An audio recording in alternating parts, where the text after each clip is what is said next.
of the interaction between matter, no, forces, and energy. In general, that's what we study in physics. Now, physics is interesting. Why? Because ang pag-aaral ng physics ay nakakatulong sa atin para mas ma-appreciate natin ang mundong ibabaw. Bakit? Parang laro lang yan. No? Kapag ikaw ay nanonood ng soccer, no? Hindi ka makapag-cheer at hindi mo ma-appreciate yung nilalaro ng mga players doon sa court kung hindi mo naman alam ang rules ng soccer. No? Now, in the same way, you won't appreciate the physical or natural phenomena happening around you if you do not understand the nature of this natural phenomena. No? And most of these natural phenomena, most of them are due to physics. No? Halimbawa, ang pagkakaroon ng rainbow, no? So kung wala kang alam sa physics, pag nakakita ka ng rainbow, ang masasabi mo lang, ay, ang ganda, daming kulay, 7 yun. Hanggang doon ka na lang. No? But if you know the physics of rainbows, you'll realize that it's a phenomenon involving the dispersion of light. Okay? That has something to do with the colors of light, wavelength, etc. Now, if you watch a sunset and of course, you're amazed, no, by the dramatic colors, no, during sunset. Bakit ba madrama ang kulay pag sunset? Eh, di na lang ang masasabi mo, no? Kasi hindi mo naiintindihan ang physics nun. But if you know the physics of sunsets, you'll realize that it's due to the scattering of light, no? And lensing of light due to the atmospheric effects. Okay? So example lang yan, no? Now, let us begin our study of physics with forces. Now, guys, anyway, if you have questions, you can butt in. Now, okay, pwede kayong mag-butt in. Now, the concept of force, ano ba itong force na ito? So force, of course, is a vector quantity. Now, how do we define force? We define force as anything that causes a change in the velocity of an object. Okay? It is anything that causes any changes in the velocity. Now, I have a question. Sir, ano ba itong change in the velocity? Now, how do you call any change in the velocity of an object? Answer. Acceleration, deceleration. That's correct. That's acceleration. So in effect, if I want to simplify this very definition of force, then I can redefine it as something that causes what? It is anything that causes acceleration. That is why we are very familiar with the formula. Ano nga yun? P. Mali. Wait. Where's the pen? Ito yung pen, no? Sige na, magsusulat na lang ako. Ano? F is equal to ma. Di ba may ganyang formula? Di po ba? Okay. So yung formula na ito, no? Actually, nandito siya sa definition na yan, no? It is the force that causes acceleration. And the important thing about that is force is a vector quantity, no? It has magnitude and direction. Now, it is the force that causes the acceleration and not the other way around. Okay? Malinaw po 'yon, no? Ang force ang dahilan kaya nag-accelerate ang isang bagay, no? Kaya huwag mong sasabihin na yung force ay gawa ng acceleration. Mali 'yon, no? It is the force that causes acceleration, not the other way around. Now, since force is a vector quantity, then what if there are a number of forces acting on a body? No? What if maraming forces ang nag-act sa isang body? Then we can get a force that is equivalent to all the forces combined. Now, how do we call that single force whose effect is just the same or equivalent to all the forces combined? Answer. Resultant. Yes, we call it the resultant force, or sometimes we call it the net force. Okay? So that net force is the vector sum of all the forces acting on an object. The word resultant is very generic because it may refer to, my God, may nag-enter pa rin. Shit, kaloka. Anong oras na ba? O ngayon, ang sinasabi ko, force, wala tuloy ako, my God. Sabi ko, acting on sorry. Resultant po ay general. Yes. The word resultant is very generic. Why? Because it may refer to another quantity. Resultant what? The resultant momentum, the resultant acceleration, or what? So if we make it net force, we're very specific. That net force is the resultant of all the forces acting on an object. Now, what if in finding the resultant of the object, I find it to be equal to 0? What do I have? What if the net force acting on a body is 0? What do we have? Answer.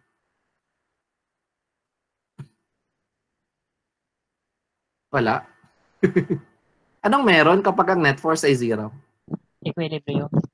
Yes. Now, we have a state of what we call equilibrium. Now, okay? So, if the net force exerted on an object is 0, then the acceleration of the object is also 0. And the velocity remains constant and the condition is known as equilibrium. Of course, kung ang F na ito ay nag-0, natural, wala rin siyang makikreate na acceleration, no?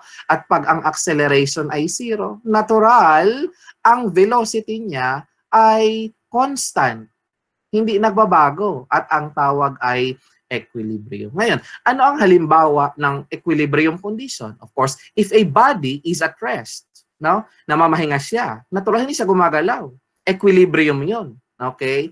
But I have a question. Can a body in motion be in a state of equilibrium? Answer.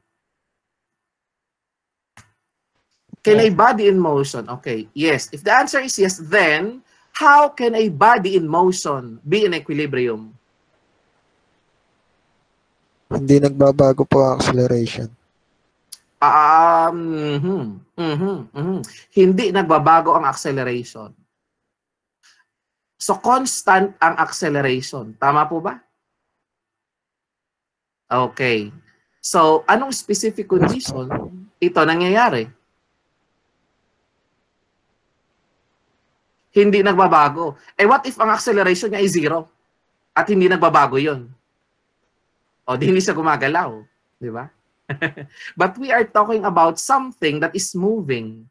If something is moving, how can that moving body be in equilibrium if it's moving? Any thoughts? Constant velocity. Yes, that's correct. Nakalagay na dito, its velocity remains constant. Now, that actually has some implications on it. Why? Because just like force and acceleration, velocity is also a vector quantity.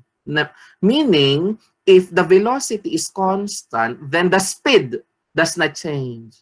And in addition to that, the direction of the body does not change as well. If it's moving, then its direction does not change. And in effect, it implies that the body must be traveling along a straight line. Naintindihan po ba? Straight line. So kung straight yun, edi kayo na lang. Ayoko na. No? Straight yung line. Bakit straight? Kasi nga po, hindi pwedeng magbago ang kanyang direksyon. Kasi ang velocity daw ay constant. So ngayon, kapag nagkataon na hindi na straight yung path na tinatravel niya, may kurbada yung path na dinadaanan ng object, masasabi ba natin na siya ay nasa state of equilibrium kahit constant ang kanyang speed?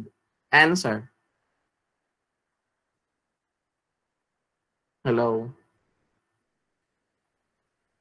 What if may curvature, no? The object is traveling along a curvature and its speed does not change. Is the body still in equilibrium? Yes or no? Answer. Oh my God. Aabutin tayo ng alauna pagka ganito tayo. Anong sagot? Yes or no? At yung ilaw ko mamatay na. So yung mukha ko magdidilim na. Pag nagdilim na yung mukha ko, tapos na yung meeting natin. Answer. Ano bang tanong? The object is traveling along a curved path. Its speed is constant. Is it in a state of equilibrium? Yes or no? Okay, the answer is no. Why? Because for the body to be in equilibrium, it should be traveling along a straight line. And since the path is curved, therefore, it's not in equilibrium. Okay? Okay. Now, let's discuss contact forces and field forces. There are many types of forces. Either way, kung marami man sila, we can classify them either as contact or field forces. So ano itong contact force na ito? These are the forces that take effect whenever there is a physical contact. Halimbawa, yung suntok mo sa iyong kaaway, pag sinuntok mo siya, natural, mararamdaman ng kaaway mo yung effect. No? Okay, so it involves physical contact between objects. Halimbawa, yung spring, hinila mo. Or itong cart na ito, hinila mo. No? Or itong football, hinipa mo. May physical contact. No? Okay, pero yung jowa mo, na titigan mo lang, nakukuha sa tingin, kahit walang physical contact, anong ginamit mo doon? Hindi contact force ang ginamit mo doon. No? Anong ginamit mo kung walang physical contact? Tawag doon, charm. No? So if a force involves no physical contact, no, but it takes effect, then what we call it a field force. Okay? At yan ang ginagamit mong panggayuma sa iyong jowa. No? May epekto pero nakukuha mo lang sa tingin. Halimbawa, si Eugene, no? Nung sinuntok ni Eugene si Taguro, tumama yung kamay ni Eugene kay Taguro. O di gumamit siya ng contact force. Pero bumawi si Taguro. Anong ginawa ni Taguro? Pinitik ni Taguro ang hangin. Tumalsik si Eugene. Ay, shit, no? Hindi tumama ang kamay ni Taguro kay Eugene. Anong force ang ginamit ni Taguro against Eugene? Yun ba ay contact force or field force? Answer. Field force. Tama ba yan? Tama ba yan? Field force. Yes. Tama ba yan? Yes. Mali. Mali yun. Kasi sa totoong buhay, kahit hindi lumapat ang kamay ni Taguro kay Eugene, yung pagpitik ni Taguro, actually, tumama yon sa air molecules. In effect, yung air molecules tumama kay Eugene. Parang bola lang yan ng billiard. Tinira mo yung mother ball, no? At yung mother ball tumama dun sa isang bola. So in effect, tumama din dun sa tinamaan. Ano ba yan? Para akong si Kim Chiu. Tumama sa tinamaan.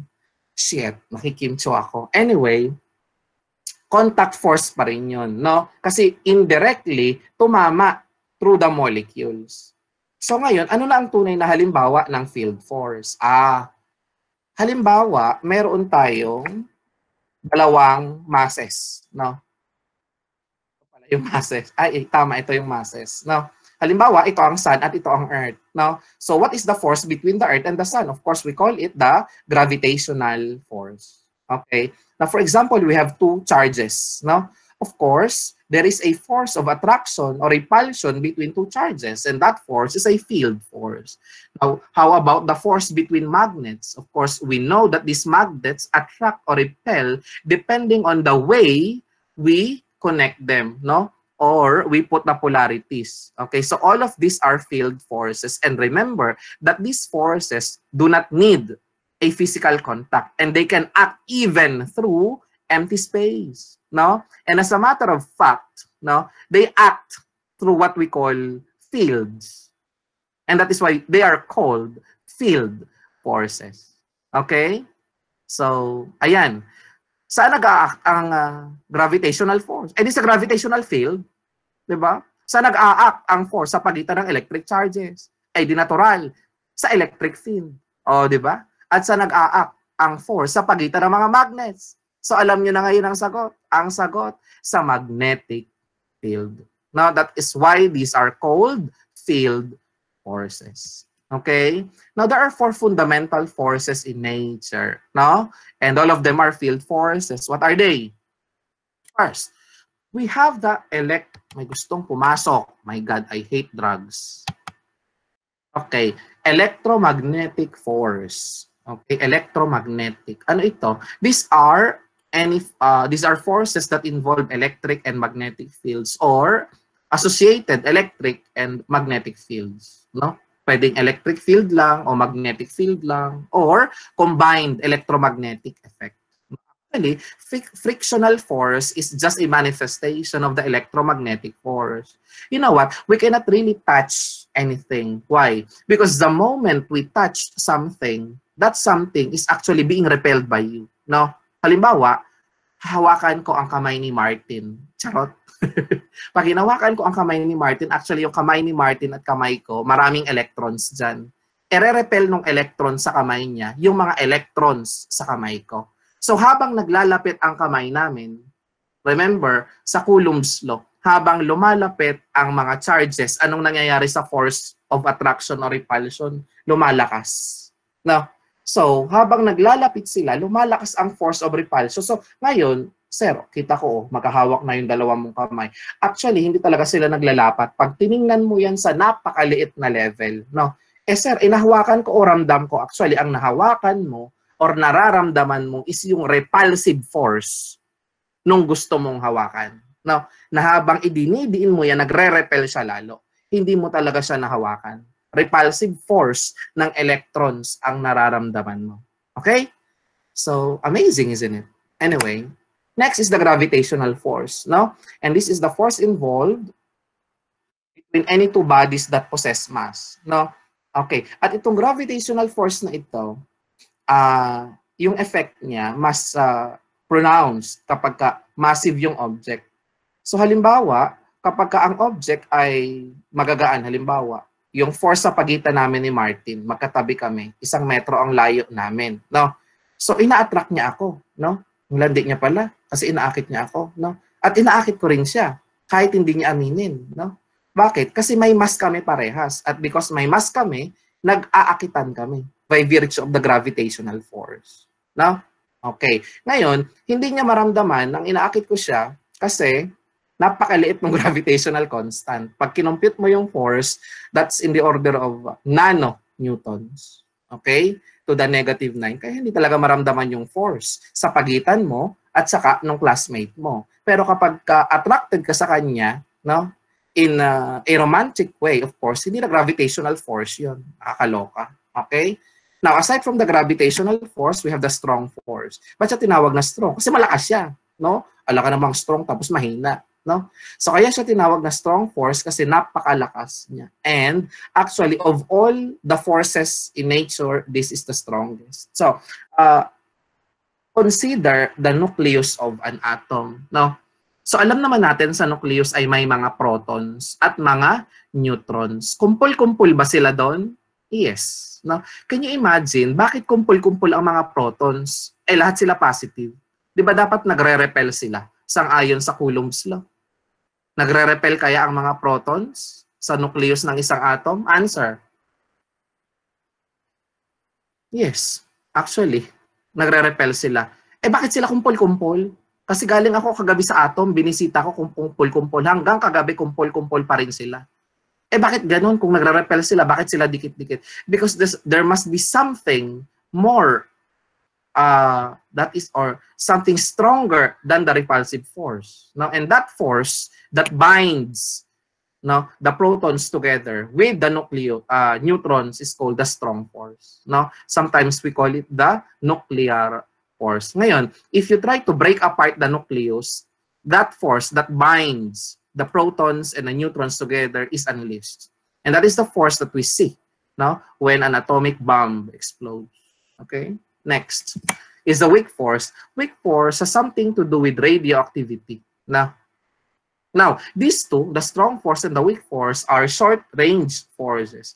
And as a matter of fact, they can only be felt inside the nucleus. Now, outside the nucleus, the electrons actually does not feel or they do not feel the presence of the strong force.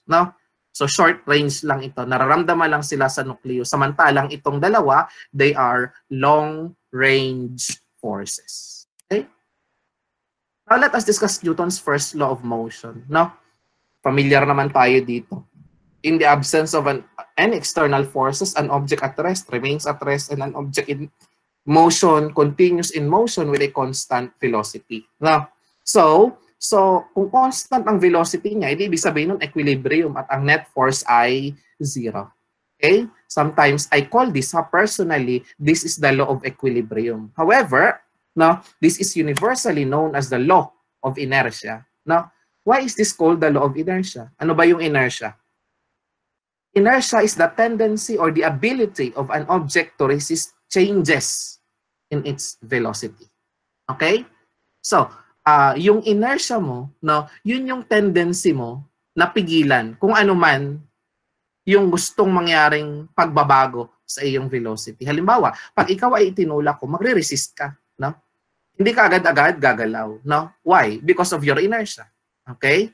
So, bakit siya tinawag na law of inertia? Kasi nga sabi niya, ayan, no, an object at rest remains at rest and an object in motion continues to be in motion. Why?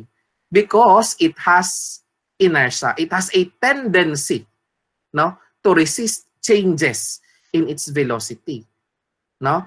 That is why it remains at rest or it remains in motion in the absence of external forces. Okay? This is Newton's first law of motion. Now, I have a question. I hope you answer this one correctly. A body moving in a uniform circular motion. A has a constant speed. B has a changing velocity. C is accelerating. Or D, all answers are correct. Answer.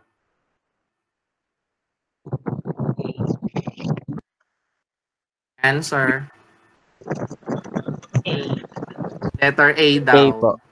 Letter A. Yung iba, anong sagot? A. Letter A. Si ano? Sino bang gusto kong tanongin? Si Isaac. Isaac, anong sagot mo? A po. A. Si Martin, anong sagot mo? A din po. Si Patrick. Wala si Sir. Patrick. Si Nathaniel. Nathan, anong sagot mo? A, sir. A po. Si Jervin, anong sagot ni Jervin? Wala. Ano ba yan? Sige. A ang sagot niya. Walang iba. Walang iba. Okay. Remember what I told you kanina about an object in equilibrium. If the object is in equilibrium, and if it is moving, how do you describe the path that is taken by that moving body in equilibrium? Straight line po. Okay. So, straight line. Tama. Pero dito sa tanong na ito, a body moving in a uniform circular motion. So, kaya sa uniform, kasi yung speed niya constant. No? So, kaya sa tinawag na uniform, kasi nga, ang speed ay constant. So, letter A must be correct. Right? Okay. Letter A must be correct. However, we have an option here. All answers are correct. So, pag nakita kayo ng ganun sa choices, you have to be careful. Bakit? Because if one is correct and there is a certain option, all answers are correct, then perhaps the others might also be correct. No? Kinakailangan i-prove mo na hindi sila tama. Otherwise, possible answer yung letter D. Now, is letter B a correct answer? Nagbabago ba ang velocity ng object kung siya ay nasa uniform circular motion? Answer. Babago po. Nagbabago. Yes, Pwede po. dapat tama. Yes, Pwede dapat tama. Dapat tama rin yung B, 'di ba? So, letter A is correct, but letter B is also correct. Why? Because although the speed is constant, velocity is a vector quantity and it is changing because the path is not a straight line. Now, the path is circular. Therefore, from time to time, nagbabago ang kanyang direction. And since nagbabago ang direction niya, kahit constant ang kanyang speed, nagbabago ang velocity. Kasi ang velocity ay may direction din. So if A is correct, letter B must also be correct. And if the velocity is changing, can we say that the body is also accelerating? Yes or no?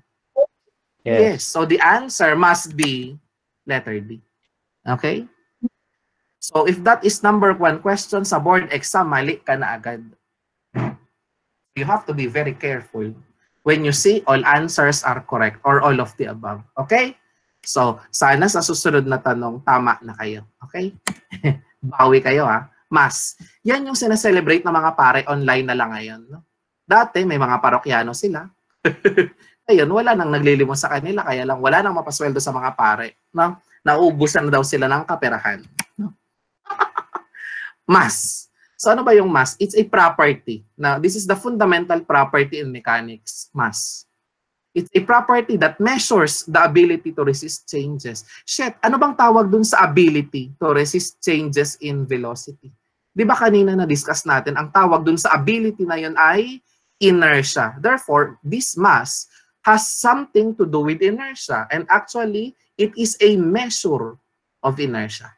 So kung mabigat ka, that means mas malaki ang inertia mo. No? Kung magaan ka, maliit ang iyong inertia. So kung may tao na mabigat at saka may tao na magaan, pag itinulak ko sila with the same amount of force, alin yung mas madaling gumalaw? Yung magaan. Bakit? Madaling baguhin yung kanyang velocity kasi mababa yung inertia niya. Okay? Now, alam na natin kung anong inertia at yung mass na yan ay measure ng inertia. Unit ng mass, kilogram slug. No? Tanong, anong mas mabigat? 1 kilo o 1 slug? Anong mas mabigat? 1 kilo or 1 slug? Answer. Slug po. Tama.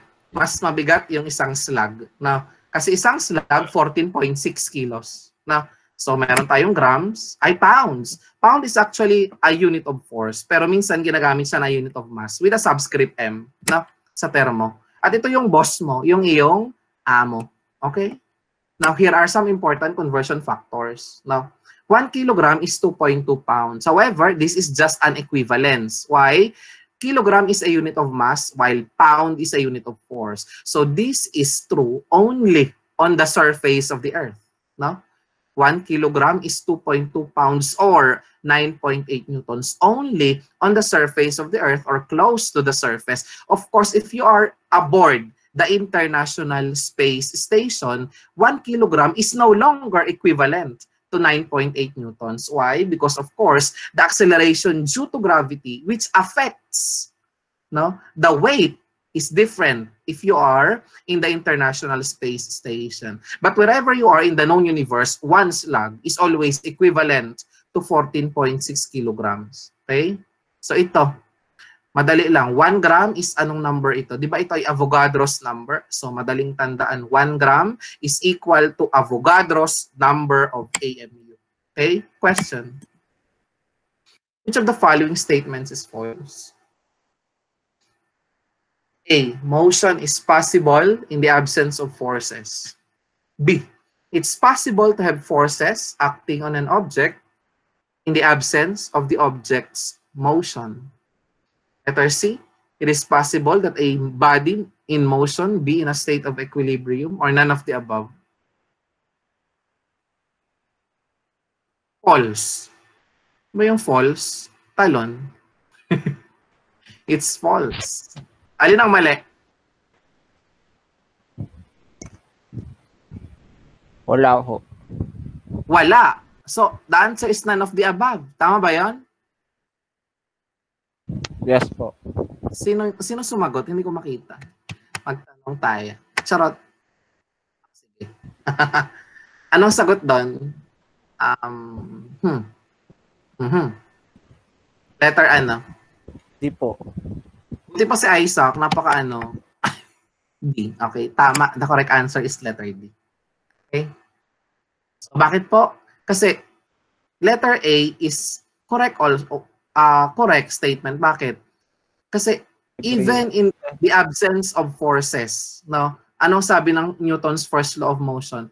In the absence of forces, external forces, a body in motion will continue to be in motion. So letter A is possible. Letter B is also possible. Letter C is also possible. Therefore, all statements are correct and the answer is letter D. Okay, next. Newton's second law of motion. So sabi natin sa first law, ano ang net force? 0. Equilibrium yan. Paano sir kapag hindi na net force, kapag hindi na 0 ang net force? O edi hindi na equilibrium, doon na ngayon papasok ang Newton's second law of motion. Kapag hindi na 0 ang net force, nakakaroon tayo ng acceleration. Now, and what does Newton's second law tells us about the acceleration of a body? It tells us that the acceleration of an object is directly proportional to the net force acting on it. Now, so kung isusulat ko ito, pwede kong sabihin na yung acceleration niya, no? Ay, ano ba yan? Acceleration is proportional to the net force acting on the object, F net. Hirap magsulat gamit ang mouse. Anyway, and inversely proportional to the mass. Oh my God. Tumatasik pa yung laway ko. Yan, M. No? So, yan. Diyan ang galing yung equation na F net is equal to mass times acceleration. And again, kagaya ng nabanggit ko kanina, there is a cause and effect here. No? It is the force that causes acceleration. No? Ang force, ang cause at ang effect ay acceleration. Halimbawa, meron tayong mass. No? A certain force acted on the mass towards the right, causing it to move. No? And therefore, the mass will accelerate in this direction. No?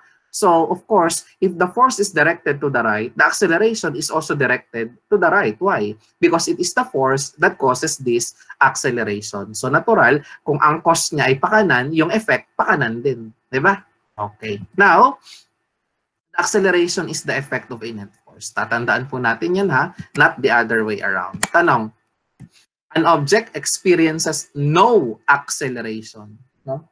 So, kung walang acceleration, the object must be in equilibrium. Which of the following cannot be true? Cannot be true.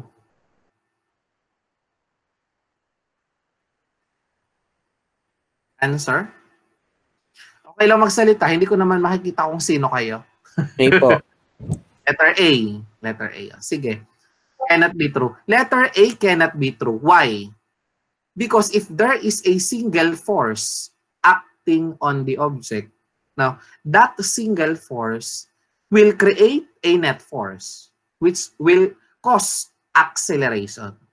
But the question says, there is no acceleration. That is why this cannot be true. Okay? So, the correct answer is letter A. Now, galing ah. Next. Which of the following statements is always true? Always true.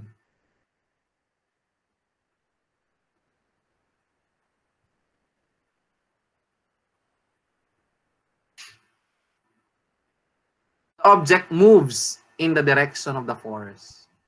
The acceleration is in the same direction as the velocity. The acceleration is in the same direction as the force, or the velocity of the object increases. Ano kaya ang tamang sagot? Yung laging tama. Si Raymark, tanongin natin si Raymark na nagpapaganda ngayon. Raymark, anong sagot mo? Ay, wala siya. Baka nag-CR. Sige, tanongin na lang natin si Nathan. Ay, Nathaniel, anong sagot mo dito? Hala, baka wala nang nanonood. Nag-leave na lahat. Okay, sir. Patingin po ulit po sa nawala sa your Yeah.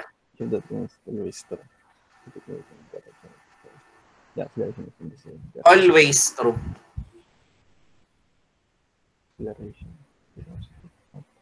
May gustong pumasok. Wala naman.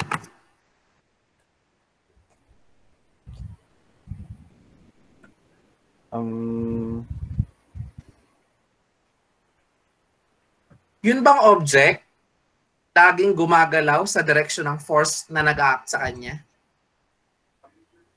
Yun bang acceleration, laging same ang direction sa velocity? Yun bang acceleration, laging same ang direction sa force? O yun bang velocity ng object ay laging lumalaki? Ito ay mali na agad, letter D. Kung nag-iisip ka lang ha, matik, mali na yung D. So, ibig sabihin, bawal bumagal. Di ba? Kung laging bumibilis yan. Mali na yung D. So, kung nag-iisip ka, letter A, B, C na lang ang pamimilian mo dyan. O mag-isip ka pa ng todo, marirealize mo ang sagot.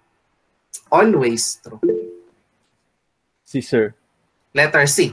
The acceleration is in the same direction as the force. Is it always true? Yes. Kagaya ng nabanggit ko kanina, the direction of the acceleration, since it is the effect of a force, must always be the same as the force that causes it. Okay? So letter C is the correct answer. Tama. Okay nga. Okay? Thank you. Next slide. Unit of force. So in SI system, what is the unit of force? Newton po. Tama, Newton. Now, so alam naman natin na ang F ay equal sa M times A. So kung Newton yan, saan equal ang Newton? No? Okay. Bukod sa Newton, sa English, ang unit niya ay pound. No? So saan equal ngayon ang pound? No? At sa CGS meron tayong dyne. No? Saan equal ang dyne? No? Yung Newton ay di mali. Wala pala, hindi pala nakalagay. No? So ang Newton, sige na nga, magsulat na lang ako, ay equal sa, ano ang mass? Kilogram. No? Ano ang acceleration? Yes. How about the pound? How do we define a pound?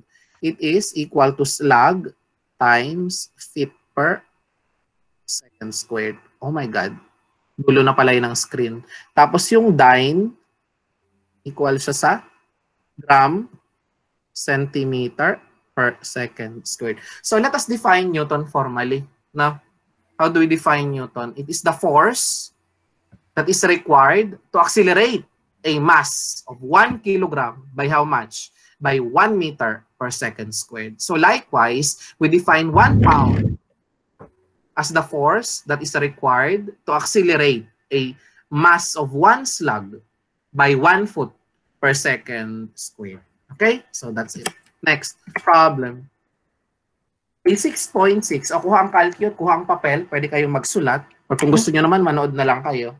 A 6.6 times 10 to the 4 Newton car traveling with a speed of 30 kph strikes an obstruction and is brought to rest in 0.1 seconds. What's the average force on the car? So alam naman natin guys, ano ba ang formula ng force? Ang force ay equal sa, remember, F net is equal to mass times acceleration. Do we know the mass? We can determine the mass because the weight is given, right? Okay, so F net is equal to, what is mass? That's the weight divided by the acceleration due to gravity, right? How about the acceleration? Remember, the acceleration is the change in velocity per unit time. No? So, makukuha natin yan pag kinumpute natin yung delta V over delta T. No? Ano ba ang ating delta V? The final velocity. Huminto siya. So, ang final velocity ay 0 minus 30 kph. However, yung 30 kph yon. So, gagawin mo dapat meters per second. Kaya, i-divide mo siya ng 3.6. Ayun ha. To convert kph to meters per second, you just divide by 3.6. Okay, now, time interval, 0.1. So, ilagay mo lang siya doon, 0. Ay, ayoko na. Wala na akong masulatan doon. Ayoko na. Dulo na pala yon. Wala ba eraser dito? O sige, kayo na mag-compute nun. No? Lagyan mo lang doon ng 0.1. Eraser. Ayan. Okay. Pen. So, ano ang sinasabi ko? Lagay ko muna dito, delta V over delta T. Now, okay. Now, I'd like to use a whiteboard. Tensya na ha. Patay sanay. Ngayon, kung gusto ko magsulat, ito. Ayan. Ito naman.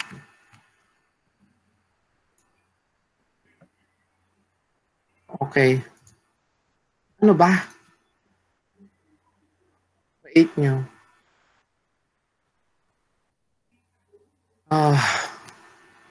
Dapat may lalabas dito. Sorry na. Ayoko na. O imagine nyo na lang susulat ako.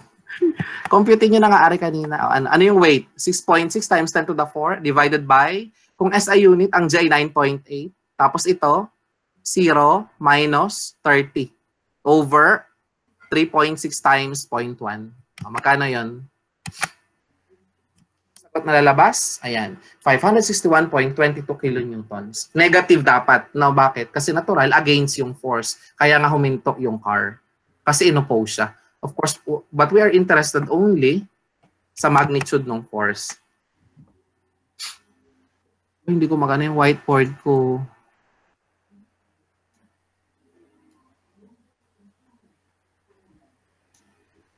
Whatever. Okay. Okay na yan. Next problem. Hockey puck. Okay na ba yung problem na ito? Pwede na tayo mag-move on dito. Yes, sir. Okay. Next. Hockey puck. Siguro naman alam niyo kung ano yung hockey puck. No? Yun yung pinapalo ng stick sa hockey. Ang mass daw niya, 0.3 kilograms.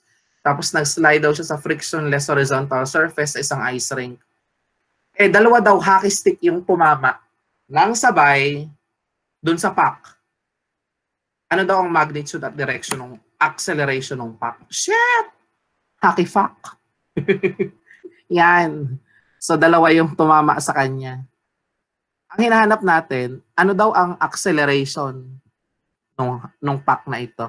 Magnitude at saka direction. So, remember, ano ang formula ng acceleration? Acceleration is equal to F net over the mass. Right? Let me see if I can use this already. Na nga, ito na nga lang kagabi. Ayan. Oh. Bakit hindi lumalabas yung pen? Uhu. I'm so helpless. Dapat may lalabas na pen dito para makapagsulat ako. Ba't ayaw niya? Wait lang ha.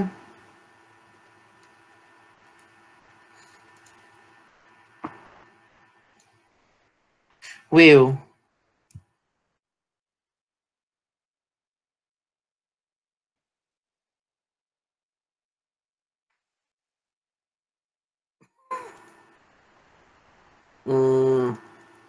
Ayan. Ay, dito na lang. Paano ba magsulat dito? Hindi pa ako marunong. My God. Ano ba magsulat dito? Draw. Ayan. Okay. So, balikan ko lang yung problem ha. Okay. Dalawa yung forces. Ano yung unang force? 5 newtons. At what particular angle? 60 degrees. Mali pala. F1 pala ito. Yan. 5 newtons. At anong angle to? Since pababa, negative. So, lagay natin dito ha. F1 is equal to 5 newtons. Angle 20 degrees. Tapos yung F2, ang magnitude niya ay 8 newtons. At what particular angle? 60 degrees. Okay. Ayan. So guys, ganito lang yan. Now, kung gusto mo mahanap yung net force, edi kunin mo yung F1 plus F2. Guys, nakita nyo ba yung writing ko? Okay. Siguro naman nakikita niya. No? Paano ko ito igagal? Ay, paano ba to? Paano tanggalin? Huhu. Paano ko ito mahahawakan? Ayun. Okay, may scroll bar pala ako. So ngayon, paano ko makukuha yung acceleration? O di madali lang. Yung acceleration na net ay equal sa F net divided by the mass. Nakuha po ba? Okay. Ngayon, sir, ano nga ang net force? Paano natin kukunin ngayon yung F net na F1 at F2? So madali lang yan, no? Kuha ka lang ng calcu at i-input mo to, no? Dapat sa calculator mo naka-complex mode ka. Try nyo nga, no? Calculator, complex mode. Tapos, 5 bar angle 20 plus 8 bar angle 60. Okay? So, pag ginawa mo yon sa calcu, no? This F net is equal to 5 bar angle 20.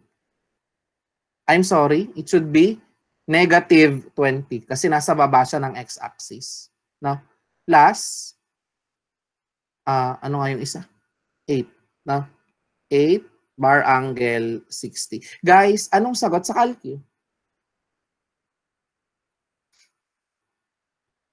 Anong net force? 8.69. Yan.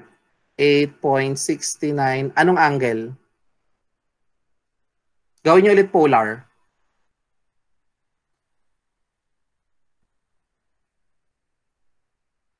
Sige na nga, dapat pala may calcu rin ako para sa mga tamad. No? Mode. Sabi yung calcu ko.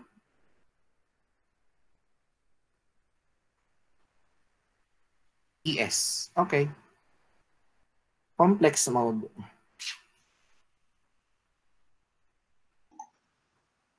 Ano lang sagot? 10 bar angle 30 po. 10.14 po pala. Bar angle Ayan. 30.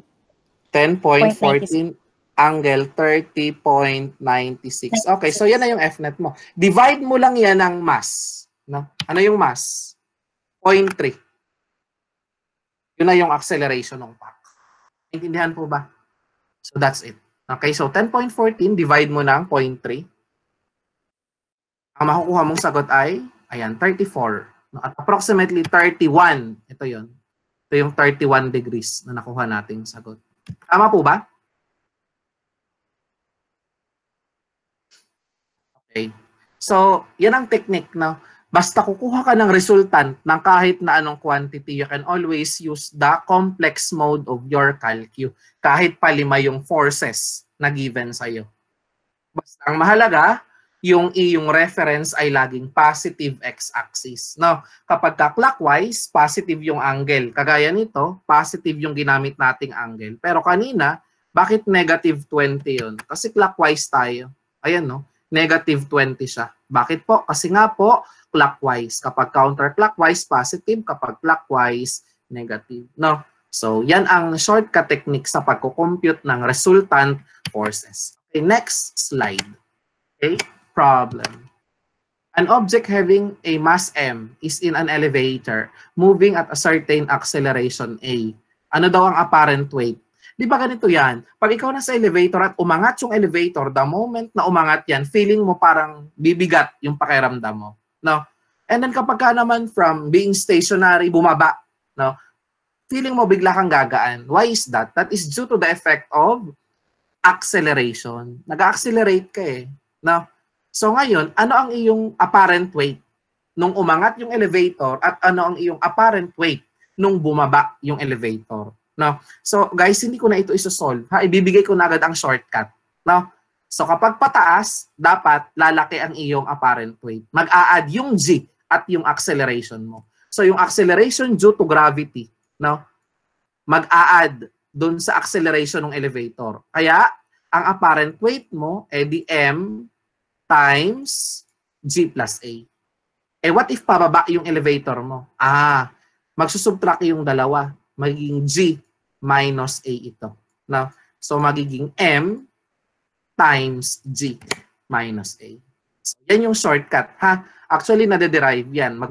Mag-free body diagram ka pa, pero Diyos ko, ang hirap nun. Kasi ang hirap magsulat sa screen. So ito na lang, tandaan niyo. Kapag pataas, bibigat. Kapag pababa, gagaan. Okay? Yun lang. Tandaan. The weight of 50 pounds and another of 30 pounds are suspended. May ginawang kasalanan ito kasi nasuspend siya. No? By a rope on either side of a frictionless pulley. So siguro na-imagine nyo, meron tayo ditong pulley, no? Kalagay dyan. Tapos merong rope, no? Tapos dito may nakakabit, no? Dito may nakakabit. Okay. So halimbawa kung ito ay magaan, aangat yan, no? At kung ito ay mabigat, ito ay bababa. Okay? So ang kailangan natin ay acceleration. Okay? Nung dalawang objects. Actually, same lang yung acceleration nila eh. Magkaiba lang ang direction, no? Ito pataas, ito pababa. Pero whatever the magnitude is, they're just the same. Okay? So guys, my shortcut technique dito, hindi na ako gagawa ng tawag dyan, ng free body diagram. No? Tandaan nyo na lang ang shortcut formula.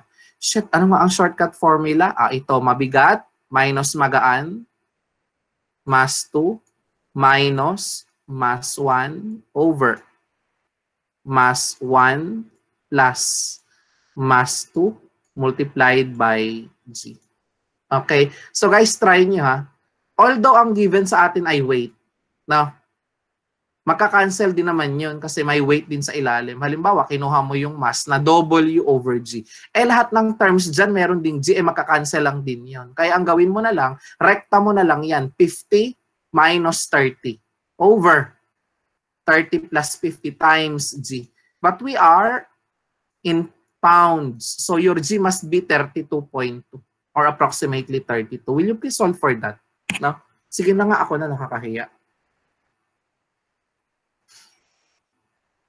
Fraction sign, charot, 50 minus 30 over 80 times 32 is equal to 8 yan. 20.1.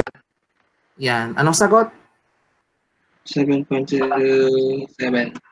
Ayan. Approximately 8 feet per second squared. Naintindihan po ba? Hello, guys? Yes po. Yan. Yan ang shortcut formula ha. Yan ang shortcut formula. Next time ma-encounter nyo ang problem na ito, hindi ka na mag-free body diagram. Tandaan nyo lang to. No? Difference sa taas, sum sa baba, multiply mo ng G, yun na yung acceleration. Ha? Para mabilis. Third law of motion. Anong oras na ba? Alas 10 na. No? Third law of motion. So, action-reaction lang naman ito eh. Sa third, kaninong mic ang bukas? Maingay. When two objects interact, the force exerted by one object to the other is equal in magnitude but opposite in direction. So action and reaction always come in pairs. No? Kapag may action, dapat may reaction. No? So kung nakikita nyo dito, sinipa niya yung bola. May action. No? Yung bola, natural, may reaction din. No? Ito yung reaction ng bola sa paa. Action, reaction. And they always come in pairs. No?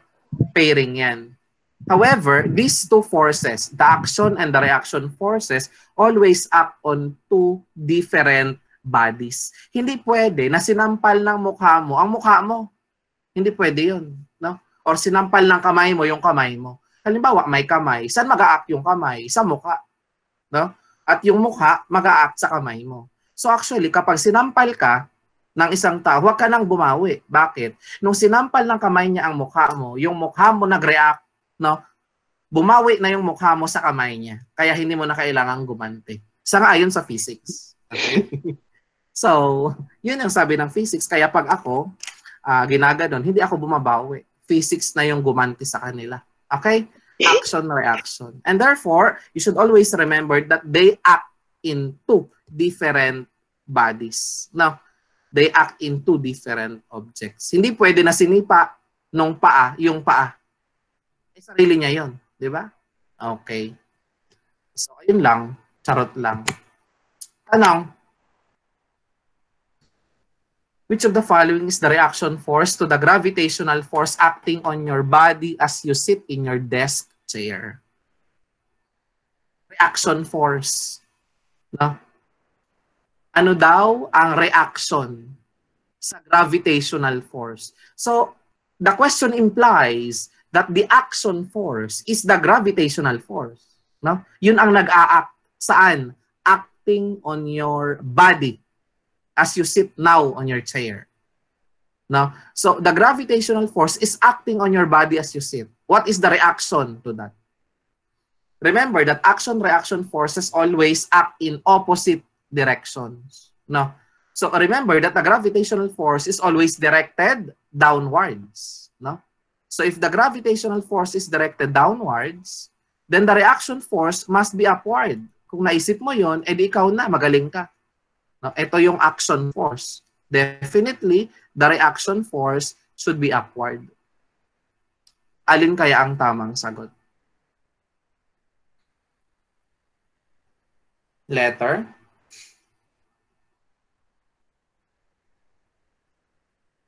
Hala. Letter? Wala. Ano ba yan? Tama ba yung A? The normal force exerted by the chair. Actually, mali na yung B. Bakit? Kasi downward siya. Kung B yung sinagot mo, ang bobo mo. No? Okay, ngayon, sabi letter C, upward. Upward. Posible yan. Or none of this. Okay, yung letter A, normal force exerted by the chair. Tama ba yun o mali? Hello? Normal force exerted by the chair. Upward yun, di ba? Kanino in-exert ng chair yung normal force? Sa'yo. Okay? Ano ba ang tanong? Reaction force dun sa gravitational force. So dito, ano ang involved? Ikaw. At saka, saan ba galing ang gravitational force? Is it coming from the chair? Is the gravitational force coming from the chair? No. No. So if it's not coming from the chair, then how come there is a chair in letter A? Saan galing ang gravitational force? Sa Earth, actually. Now, sa Earth. The Earth is pulling you down. Now, so ang involved lang, remember, ay laging dalawa. In action-reaction, there are always two bodies involved. No? The action and the reaction. So, Earth at ikaw ang involved. So, kung ang letter A ay may chair, bakit nagka-chair? May third party. Hindi pwede na may third party sa action-reaction. Kasi ang gravitational force nag-e-exert sa'yo galing sa Earth. How come na may normal force galing sa chair? That is why letter A is wrong. Letter C. The upward force exerted by the ground to the chair. Oh my God. No, bakit nagka-chair uli? At may ground pa. No? Apat na yan. Diyos ko, foursome na ito. Hindi na pwede yan. May chair na, may ground pa, my God. At nawala ka. Sang-ayon sa tanong, ikaw ang pinag-uusapan, pero letter C, wala ka doon. So definitely mali yung letter C. So the correct answer must be letter D. So if it's none of the above, then ano yung reaction force na nag-a-act sa'yo? The Earth is actually pulling you down. So ano ang reaction mo doon? Can you guess? Resist.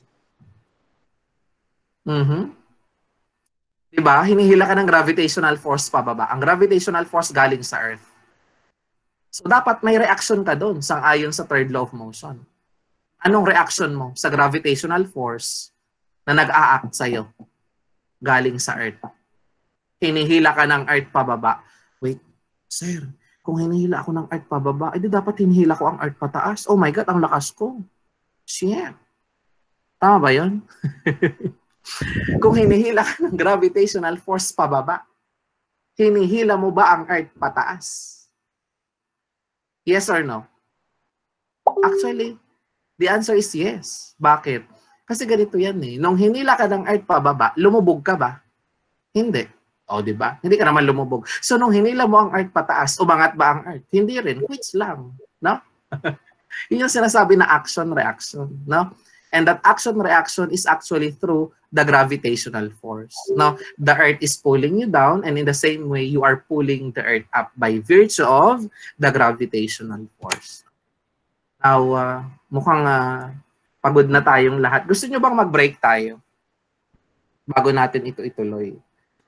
Saturated na kayo kasi naka-isang oras na tayong nagdi-discuss. Balik tayo sa ano? Chatroom. Ano chatroom? Napakaluma kong tao, chatroom. Hindi na naman uso ang chatroom. Okay. Kumusta kayo dyan? Gusto nyo bang tayo ay mag-break? Magpahinga na? Stress ba kayo? Okay lang, sir. Po, okay. Stress ba kayo? Okay po. Magtitimpla lang po ng kape. Sige, CR break. 5 minutes. Naka-CR na, sir. Natawag na nga pala ako. Ay, may sagot pala din si Jervin. Okay. Si Patrick at saka si Patrick ulit. Ano yung Patrick? Anyway. Si CR break. Kumusta yung discussion? Nakakahabol ba kayo? Nakaka-relate ba? Hirap, no? Hirap pag online. Alam nyo guys, nag-message sa akin kanina yung taga-Dagupan. Di ba alam nyo yon na nagdadagupan ako every Sunday? Gusto nilang ituloy ko yung klase. Nag-enjoy ata sa klase ko eh. Kasi hindi pa kami tapos, may 2 weeks pa ako dapat doon. Sabi niya kanina, "Sir, gusto mo bang ituloy natin yung review kahit online?" Ina shit. Ang hirap naman nun. Paano ko kaya gagawin yung online review namin sa Dagupan? Nakakaloka sila. Pero tapos na yung SEM nila ha, guys. Kasi ang tapos ng SEM nila March. So actually, tapos na nga ang SEM. Pero yung mga yon, di ba, dapat gagraduate. Hindi nakagraduate. Pero yun kasing school nila, pinangangalagaan yung reputasyon ng kanilang board exam. Kaya gusto nilang masigurado na pag nag-take yung mga students nila ngayong October, papasa. So, hindi ko nga alam kung tatanggapin ko yun kasi andyan kayo. Siyempre, kayo priority ko. Bahala na. O ano, nakapagtimpla na ba kayo ng kape? Yes, Resume sir. tayo? Resume. Okay. Uniform circular motion. Equilibrium o hindi? Nawala na sila. Ito bang uniform circular motion ay equilibrium o hindi? Hindi po. Hindi po. Hindi. Po. Hindi, di ba? Alam natin, hindi. So, gagalaw siya. Gumagalaw na siya. No. Bakit gumagalaw yung object in uniform circular motion? Gumagalaw siya kasi may force na dahilan, no, ng pag-ikot niya. Kasi kung walang net force dyan, edi dapat ang path niyan straight, di ba? And because the path is circular, there must be a force that causes it to always, no, be drawn towards the center. And that force is what we call the centripetal force. Oh, mali. Shit. Acceleration lumabas. Mali. I'm sorry. Centripetal force. No? And that is the reason why nagkakaroon siya ng centripetal acceleration. Ayun. No? So, anong dahilan kaya umiikot siya? Ang dahilan is yung net force na tinatawag na centripetal force. And in effect, that force creates an acceleration which is called centripetal acceleration, which depends on the velocity of the object.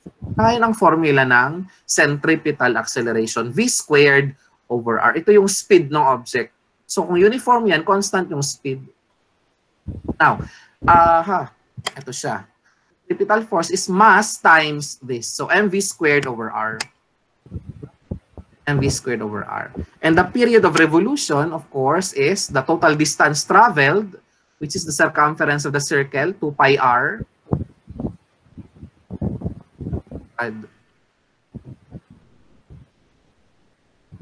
Yan. So this is the total distance traveled in one revolution divided by the speed. That will give us the time in one cycle or the period of revolution. Now, I have a question. Now, the centripetal force is always directed towards the center. Kaya nga, centripetal, ibig sabihin nun, center seeking. Now, towards the center. What if sa point na ito, maputol yung tali or yung string or yung cord? Saan pupunta yung bola? Can you guess? Halimbawa, dito sa point na to, whoops! Wait, isa pa. Ayun. Now, what if dito sa point na to huminto siya? O maputol itong string, saan pupunta yung bola?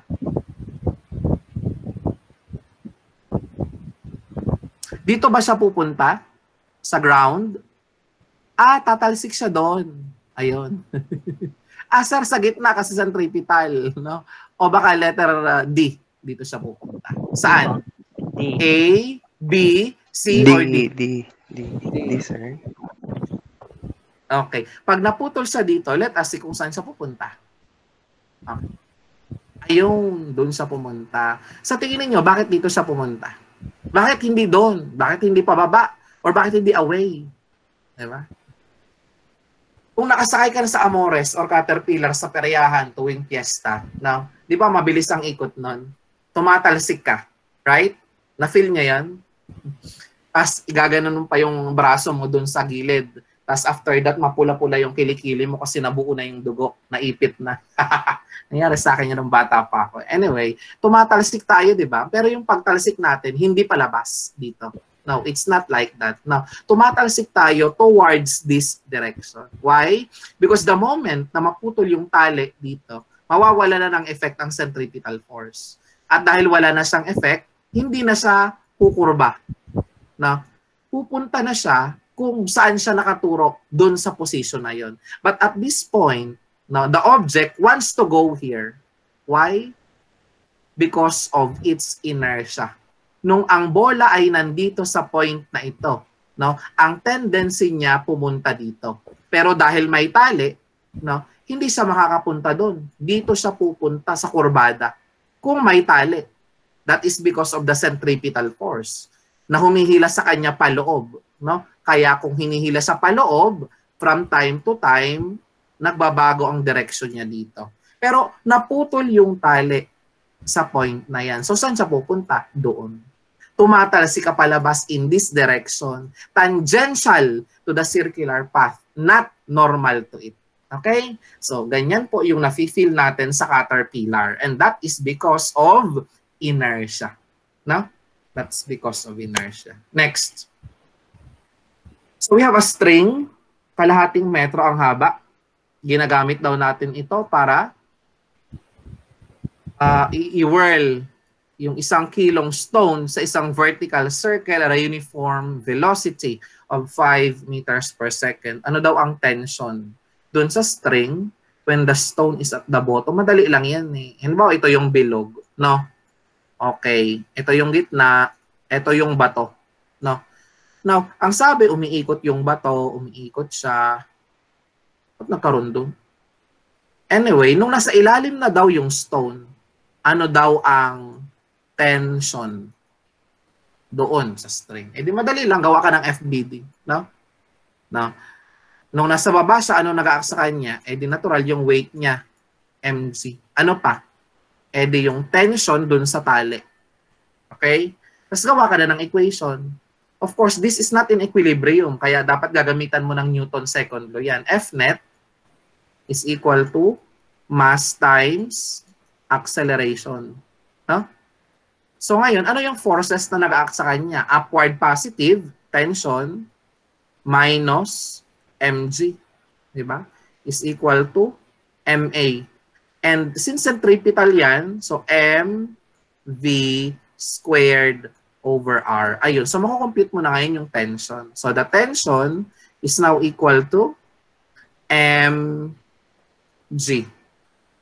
plus mv squared over r. Okay, now let us substitute the values. M, 1 kilo. Yung g mo, naka-SI units tayo, so that's 9.8 plus. The mass is also 1. Velocity is 5. There. Square mo siya, divided by r. The radius is the length of this string, which is 0.5 meters. Okay, so pag kinumpute mo yan sa calcu, ang lalabas na sagot ay 59.8 newtons. Okay, tanong. Sir, question.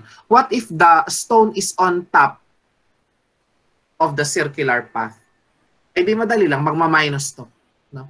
Kapag nasa taas, magma-minus. Kapag nasa baba, magpa-plus. Parang yung nasa elevator kanina. No? Mag-a-add, pagpababa, pag nasa taas naman or pataas, baliktad yun. Anyway, same effect lang kanina. No? Plus at minus din. Okay? Dito, pag nasa baba, ang effect nun, parang tumataas yung elevator, mag-a-add. Dito naman, pag nasa taas yung stone, ang effect nun, parang yung elevator, bumababa, magma-minus. Okay? So next, work. Ano ba yung work? Yun yung hinahanap mo after mo pumasa sa board exam, no? Work. At mahirap hanapin yan. Ako nga, alam nyo ba na isang taon na akong walang full-time job ngayong June. Hirap na walang work, no? Anyway, work is a physical quantity which is the result of a force, no? If a certain force acts on something and causes it to become displaced, then work is done. Okay? And when you do work, you transfer energy to the object, no? Kung saan ka nag-exert ng force. Okay? Ulit. Halimbawa, meron kang object, no? Tapos, nag-exert ka ng force sa kanya, no? Exert ka ng force. Now, gumalaw siya. Eh, di nagkaroon ka ng displacement, no? So, kapag ka ang force ay nag-create ng displacement, nagkakaroon ng tinatawag na work. Now, mathematically, that work is equal to the dot product of the force and the displacement. So if you recall the topic in vector analysis, ano nga ulit yung dot product natin? A dot B is equal to A B cosine of theta. Okay. So dito, ang quantities natin na involved ay F at D. Pareha silang vector force at saka displacement. So that F dot D, no? F dot D is now FD cosine theta. So ayan na po yung ating work mathematically. Now, if this theta is 0, of course, that will simply be cosine 0 is 1. So F times D na lang. Now, so, tandaan ha, ang work ay dot product. At ano nga ang ibang tawag sa dot product kung natatandaan ninyo? Answer? Ano nga ang another term for dot product? Anyone? Si Martin. Baka tulong na si Martin. Martin, anong ibang tawag sa dot product? Tulong na mo? Walang sasagot? Baka wala ng tao. Scalar product. Scalar product. Sabi ni Isaac, scalar product daw. Sabi nung isa, cross product. Actually, sa totoong buhay, ang tawag sa kanya, scalar product. That is why work is a scalar quantity. Tatandaang mabuti ha. Another term for that product is scalar product. That is why work is a scalar quantity. Tandaan. Aray ko. Next. What work is performed in dragging a sled 50 feet horizontally without acceleration when the force of 60 pounds is transmitted by a rope making an angle of 30 degrees? Dali-dali naman ito, no? Solve na natin. Shit. And okay.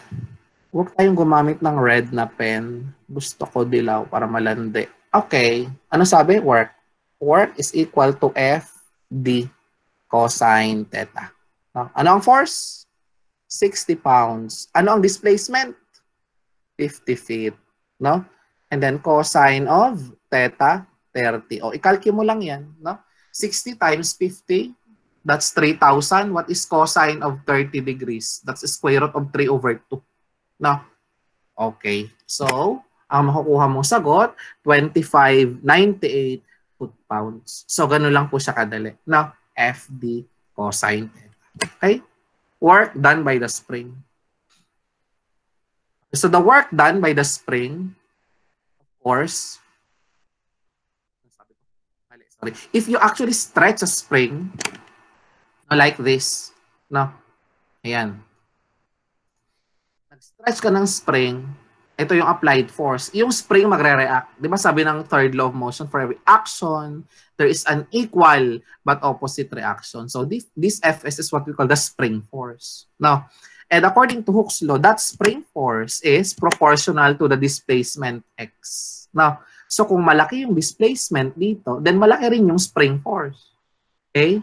That is why the spring force is directly proportional to x. However, that is within what we call the elastic range or within the elastic limit of the spring. Okay?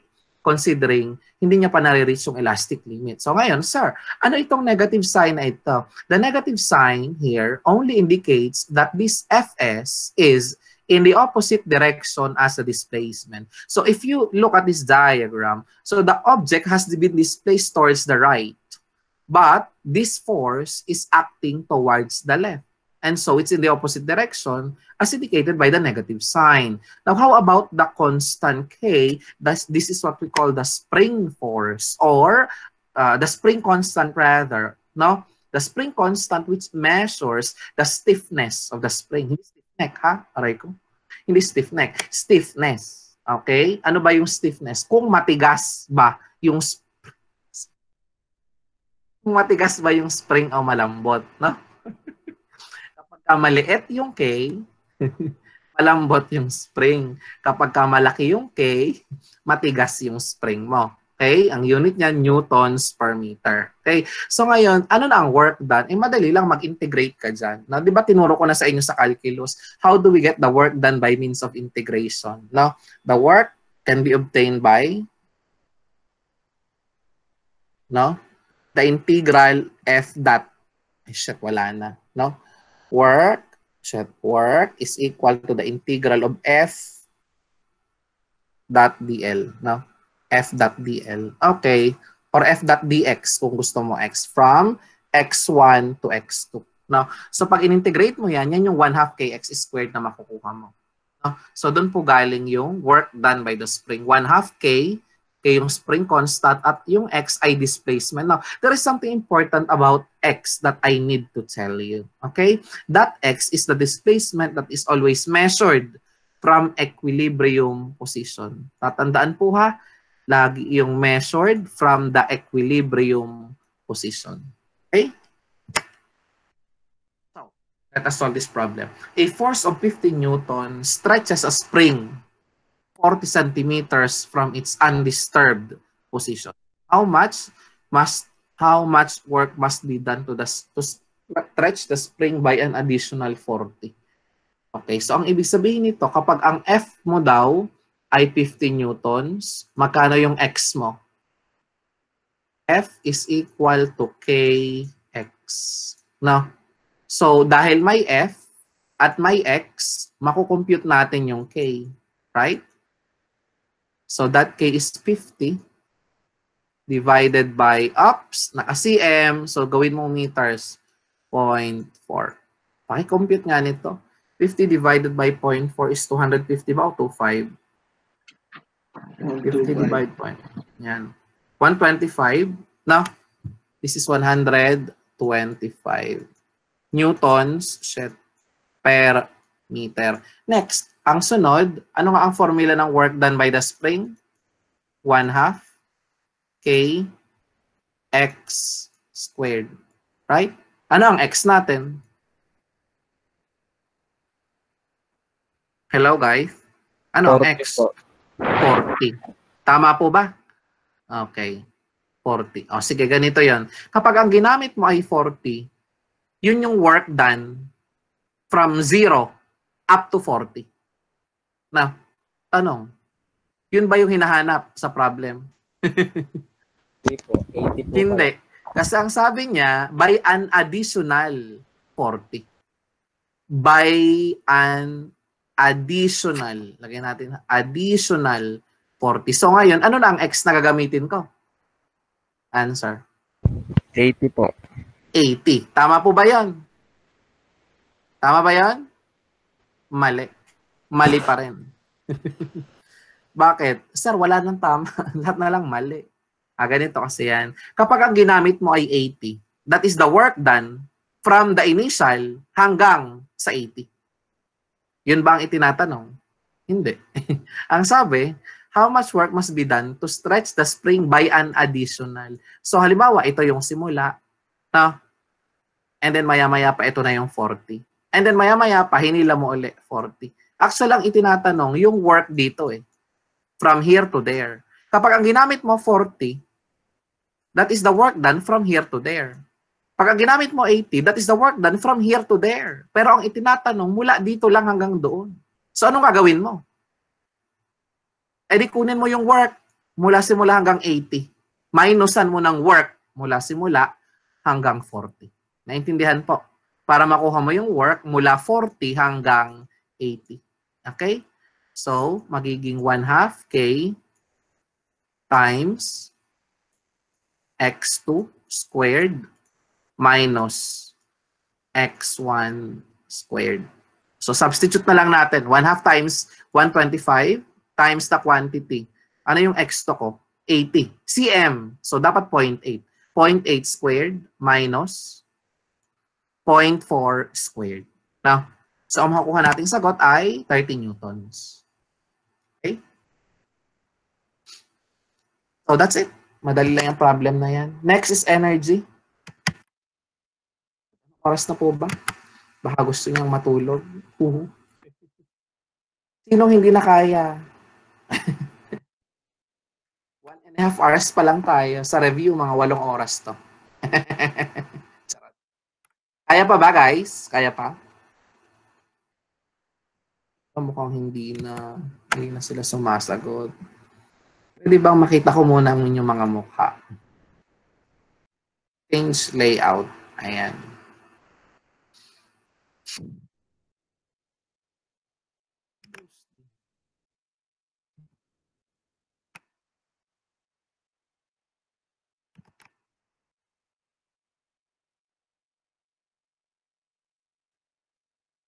Ah! Wait lang ha. Discard.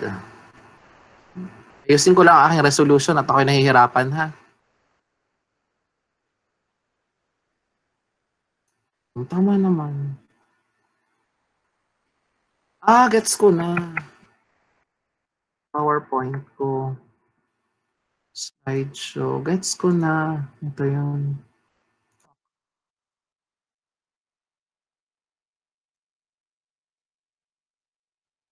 Ayun. Ayan. Okay na. Ayan. So, energy. Hello guys. Still there? Ayan. Yes, sir. So, Yes, sir. ayan, naglalag na yung ano ko. Ano nangyari? Ba't ganon? Huhu.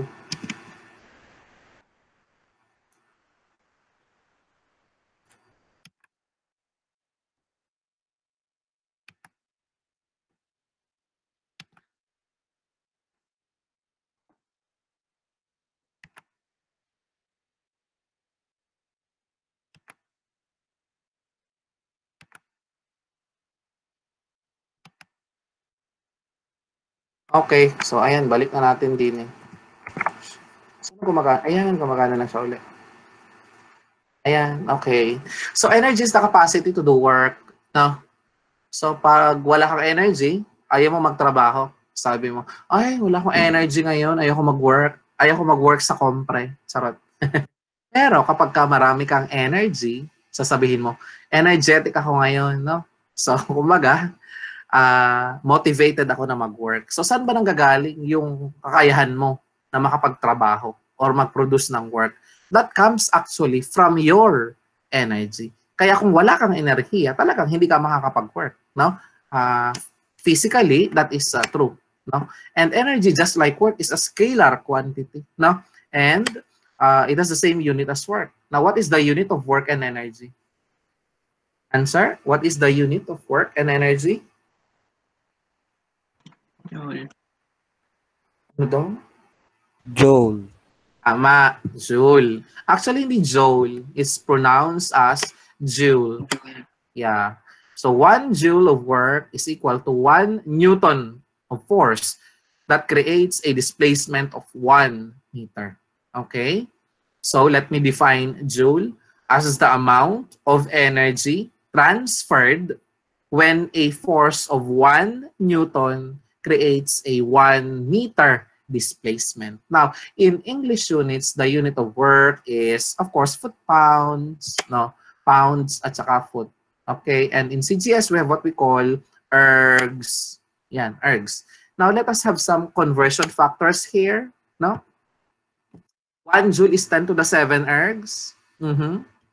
And 1 or 1050, ito mahalaga to, gamit na gamit siya kahit sa thermo. 1054 joule is 778 foot-pounds. That is also equal to, wala nang nakalagay. 1054 joules is equal to 778 foot-pounds is equal to, ano pa nga yun? 252 calories. Okay. Now, mechanical energy, dalawang klase lang yan, no? Meron tayong potential at saka kinetic, no? So ang potential energy, that is due to the configuration or due to the position of a system, while the kinetic energy is of course due to the motion of the body. All bodies in motion possess kinetic energy, which is equal to 1/2 mv squared. Samantalang yung potential energy naman, dalawa yan. Pwedeng gravitational or pwedeng elastic, no? So we have the gravitational potential energy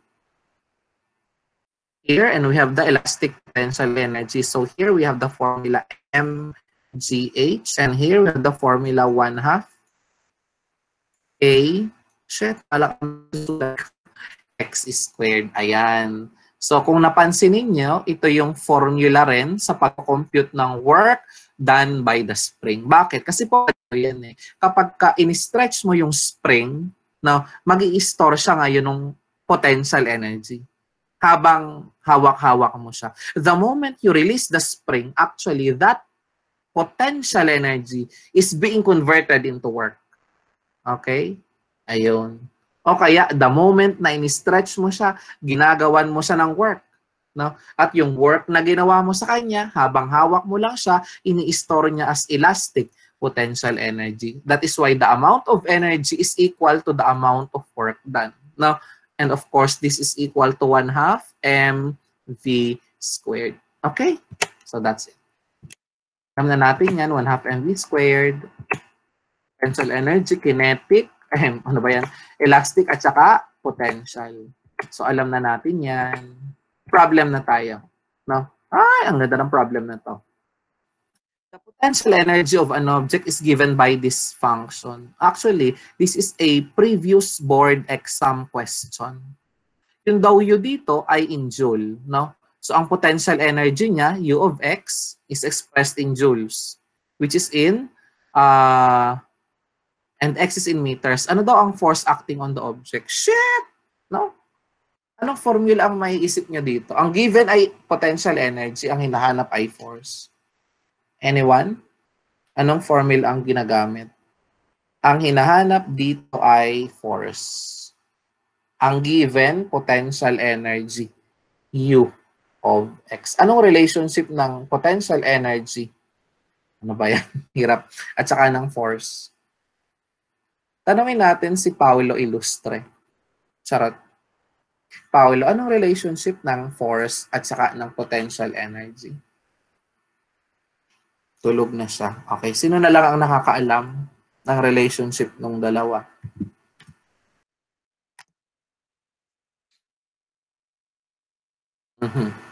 Hanap tayo dito. Si Martin, kumusta kaya? Baka tulog na to? O kayong lahat tulog na? Tingnan nga natin.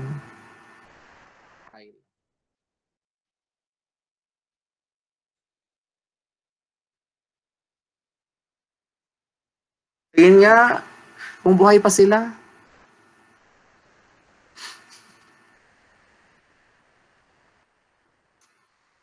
Ginawa ko.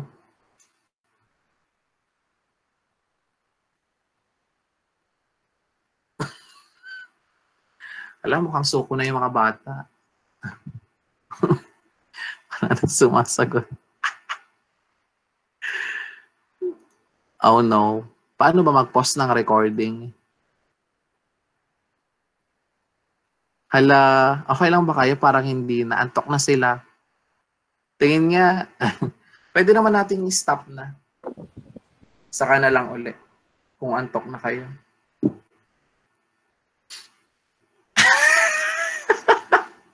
Halata ayaw na nila. Sige lang, stop na tayo. No?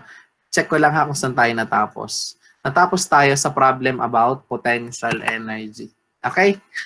So, dun sa isa at ilang oras yun? Isa't kalahating mahigit. Almost 2 hours tayong nag-discuss. Okay? Almost 2 hours yun. May natutunan naman ba kayo? Did you find it amusing or boring or what? Or baka ayaw nyo nang ituloy natin to sa mga susunod pang araw. Kasi guys, tapos na yung discussion ko sa calculus. Yung natitirang week na ito para sa inyo na lang talaga. Kaya, ang gagawin ko, kung hindi ako maggagawa ng lecture video, magla-live na lang ako. Ganun. So, hindi lang ito once a week. No? Hindi lang to once a week. Magiging mas madalas na to. Okay po ba? Okay po. Mayroon bang tumututol? Doon. Wala po, O baka, sir. baka naman ayaw nyo kasi na nag-o-online tayo. Or ayaw nyo na rin akong gumawa ng lecture video. So ano bang gusto nyo? Sabihin nyo nga. Baka mapag-usapan natin yan. Ano bang gusto nyo mangyari para sa ating kompra? Open forum na. Kailangan ko ng masahe. Ayoko na. Wala po, sir, tutol. Sabi ni Meridos. O sige, so, basta ha, next week. Ano ba ngayon? Saturday? So starting Monday, magle-lecture vid tayo ng madalas, hindi lang once a week. And susupplementan ko pa yon bukod sa lecture video na live, gagawa ako ng recorded. Okay? Yun lang ang may i-promise ko sa inyo. Uhu. Sir, yung online discussion medyo maaga. Medyo maaga. O sige, anong gusto niyo oras? 1.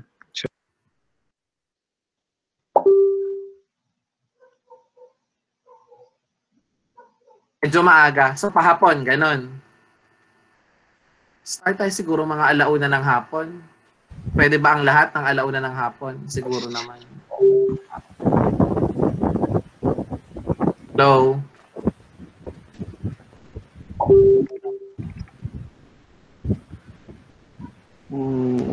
Ganun siya.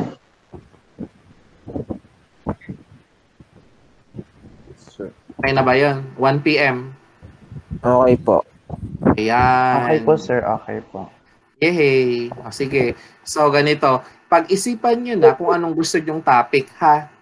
Next Okay. week. Pag-isipan nyo na. Pero, of course, gusto kong tapusin kung ano yung nasimulan ko. So, tatapusin ko yung Physics 1. Okay? Okay, sir. Okay po. So, halatang antok na si Raymark. Charot. Uy, sir, hindi pa po. Alive na alive. Diyos ko, ano ka? Born again. Alive. Ay, El Shaddai pala yan. El Shaddai. Born again ako, sir. Born again ka? Yes, Anong sir. ano mo? Anong sekta? Baptist Church, sir. Baptist. Alam niyo ba, muntik na ako maging born again? Nakwento ko na ba sa klase yun? Di pa po. Hindi pa. Noong 2011, ganito yan. May nagsama lang sa akin. Estudyante ko ito. Estudyante ko ba siya saan nga ba? Sa UST. No? Batch 2011 yun. No? So, pangalawang taon ko sa Maynila. Nakilala ko siya sa review. Nagre-review siya sa Excel nun. Tapos, sabi niya, sir, nag-worship kami. Sama ka. Sige, worship lang pala eh. No? So, shit, ang daming tao. Oh my God, tas ang dilim. Sir, My Victory God. yan. Victory. Nakapunta na ako dyan sa may Espanya, sir. So, nag-Victory U belt ako. Grabe. So, grabe, persistent. Nakikita ko nga di ba, halimbawa yung ang tawag dyan, yung history sa Facebook, ang tawag daw? Ano ang tawag dun? Newsfeed po. Memory. Oo. Halimbawa, 1 year ago today or 10 years ago today, makikita ko, Memories. shit, Memories. Memories. Diyos ko, yun na yun. Makikita ko sa memories, yung mga Bible verses kong quotes. Diyos ko. Sabi ko, oh my God. Nagpo-post pala ako ng mga biblical quotes dati. No? So, ayun. No, muntik na akong nagpabaptize. Muntik na. Ewan ko kung bakit nawala. Hindi ko alam. Ayoko nang pag-usapan. Pero at some point, bumalik ako. Sabi ni pastor, bumalik daw ako. Sige, bumalik ako. And then maya-maya na, wala na naman ako. Ewan, ang hirap. Anyway, na-share ko lang. Sir, may concern Yes, daw sir. po sa Oo nga po, sir. May concern Pwede daw daw po pong sa exam. Ano concern? Yun daw po sa test yung pinagawa yung test na exam ay hindi daw po nare-reconnect. Pag daw po nag-disconnect ka, hindi na daw po nagdadiretso yung time. Bali nagsesend na daw po yung inyong test. Wait lang ha. Sige, tingnan ko yung aking Schoology. Tingnan natin yung setting. Pakita ko sa inyo.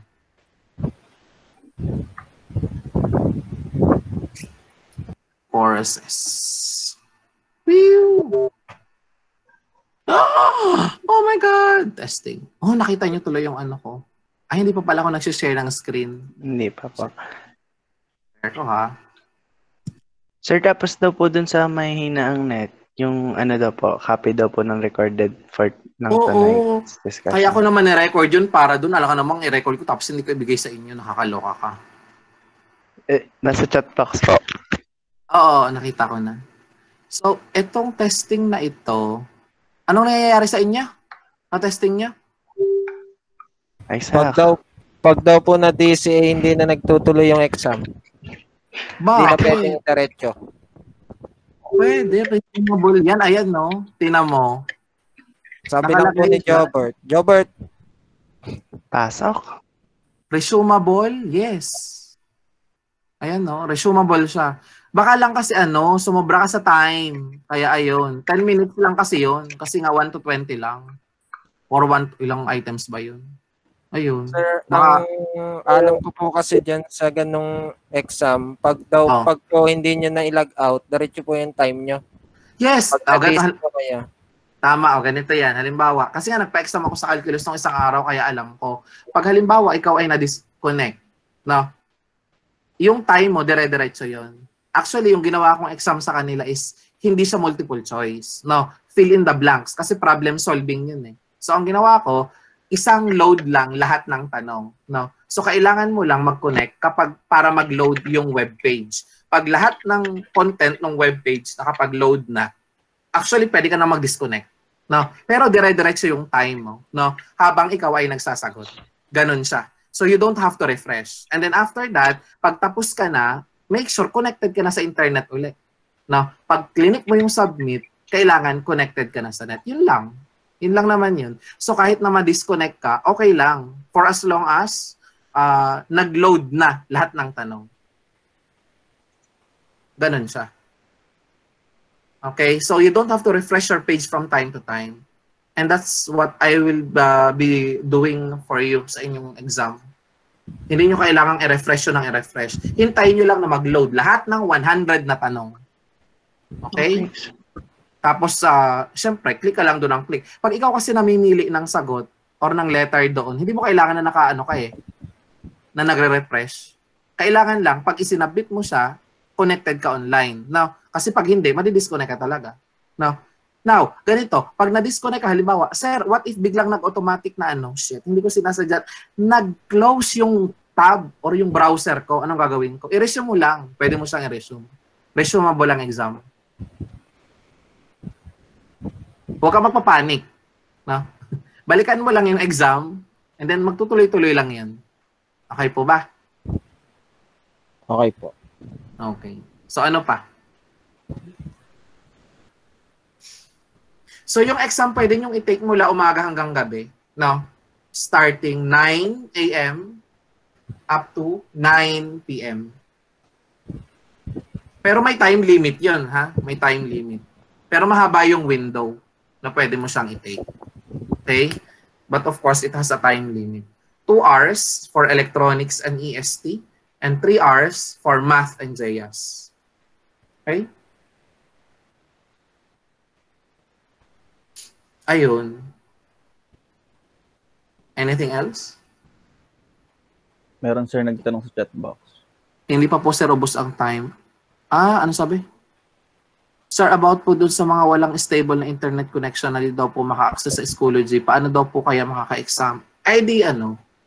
Bakit? Teka muna. Bakit ba walang stable internet connection? Anong problema? Sir, meron pong isang sabi po ay daw po, ang signal pa daw po ay mga 10 PM pa daw po. Sobrang hina daw po talaga kasi. As in, yun po ang sabi. O sige, aalaw ko yung exam hanggang alauna ng madaling araw. Okay na. Yun po, sabihin ko po. Sige po. Yun lang pala eh. O ano pa? Sir, pwede pong magbigay muna ulit po kayo ng isa pang trial. O sige. Thank you po. Isang Para trial yun, ando na lahat. Halimbawa, 1 to 20. No?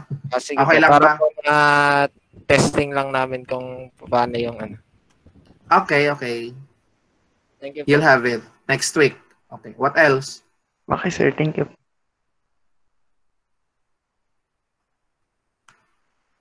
Si itong laging nasa camera, si Norbert, si Kevin. Sarap. Uy, alam mo Kevin, may kamukha ka talagang dati kong estudyante sa UST. Kamukha mo. Ano yun 5B. Kalimutan ko na ang pangalan niya. Anyway, wala na kayong tanong. Hoy, Kuya Nathan, may tanong ka ba? Wala po sir. Wala po, wala po. Okay. Si Isaac, wala nang tanong. Paano ko ba makikita lahat? Wala na Paano po, to? sir. Wala na. Okay. So kung wala na, pwede na tayong mag-dismiss.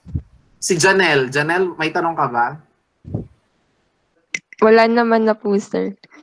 Wala. Huy, wait lang. Balita ko kasi ganito, bago mag-lockdown, nagkaroon daw kami ng bagong housemate ni JK. Sino ang bago naming housemate? Kilala nyo ba? Opo, sir. Sila Pelo po. Sino yun? Tao ba yun? Opo, sir. Ay, ano po, sir. Hindi pa po nagkakompre. Ilan silang dumagdag? Ilan silang dumagdag sa amin? Dalawa po. Si Pelo po, tsaka po si Kenneth Robiso. Ah, okay. So I don't know them pa. Okay. Kala ko naman. Anyway, okay lang. Parang hindi na naman matutuloy yung pagiging mag-housemate namin. Nakakaloka yung lockdown. Anyway. So, meron pa? Okay na. Ito ako, si Gian. Wala po, sir, si Gian. Wala po, sir. Si Wala. Gian Pineda. May tanong ka ba?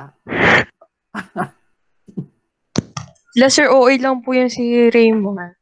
Tinatanong ko Bakit? lang po kung gagraduate na ba kami. Char. Joke lang, sir. Gagraduate kayo. Alam Alam niyo ba kung ano sabi ni Ma'am Divine? Hindi ba po, sir? Ano po sabi? Gusto niyo malaman? Opo, sir. Wag na Parang ba? good news po yan. Wag na ba? Wag na baka hindi kayo mag-aral. Ay, sir, hindi naman po ganun.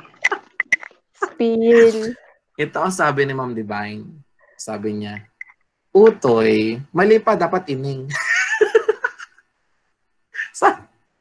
Utoy, ang mga yan, wala tayong magagawa, ipapasa at ipapasa mo rin. Sabi ko, ma'am, paano kapag hindi nila naipasa yung exam? Sabi niya, kahit hindi nila maipasa ang exam, ipapasa mo pa rin yan. Kaya huwag mong pahirapan na yung sarili. Nakakaloka akong Divine. Oh my God. Ba't ko ba sinabi? Oh my God. Oh my God.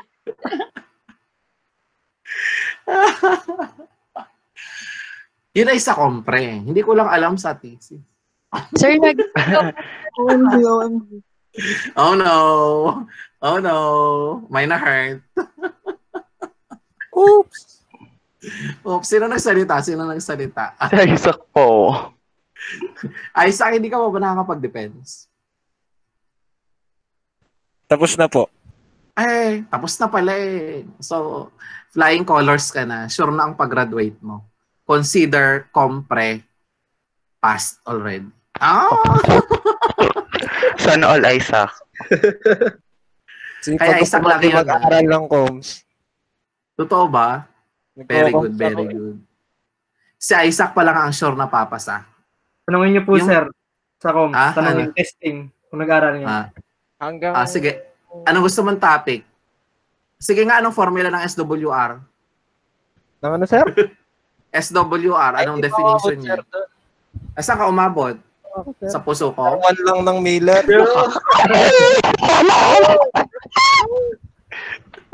Sana all nakasando katulad ni Nathan. Kaya nga, nakakaingit. Huhu. Sana lahat kaya magsaka. Sige, sige, ganito. Anong formula ng noise figure?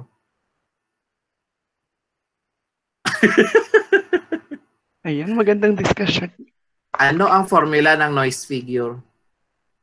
Kung umabot ka ng chapter 1 ng Miller. So yan, SI over NI, tapos quantity over SO over NO. Madali lang. Signal to noise ratio ng input divided by signal to noise ratio ng output. That's it. Okay? That's correct. Guling, pakitang gilas. Si Martin, walang pakitang gilas. Hoy Martin, asan ka na? Ayoko na. So ayun, yung comms, basang kayo nahihirapan? Saang part ng comms? Malay nyo, i-discuss ko next week.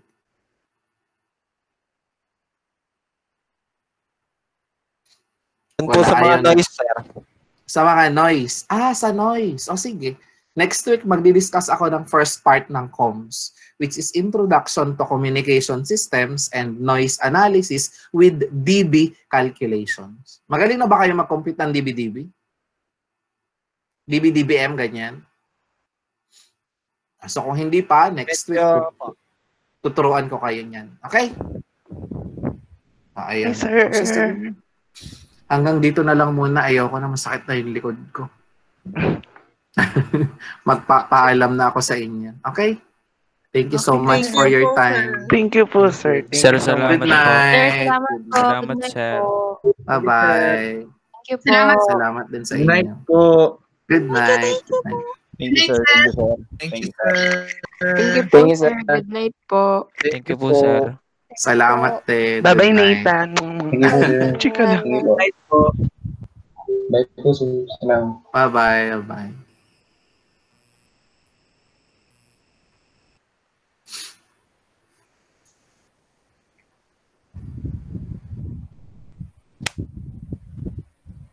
Ang sakit makakita ng mga umaalis na tao.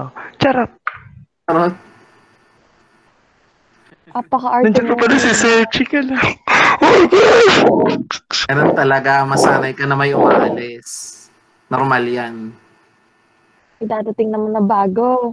Tama. Pinagilaban mo dyan kami. Miss you. Bye, guys. Bye. Bye, Nathan. Bye-bye na talaga. Bye-bye Bye-bye po. Thank you so much, sir. Bye-bye, guys. Thank you po. Salamat, sir. Thank you, sir. Thank you, sir.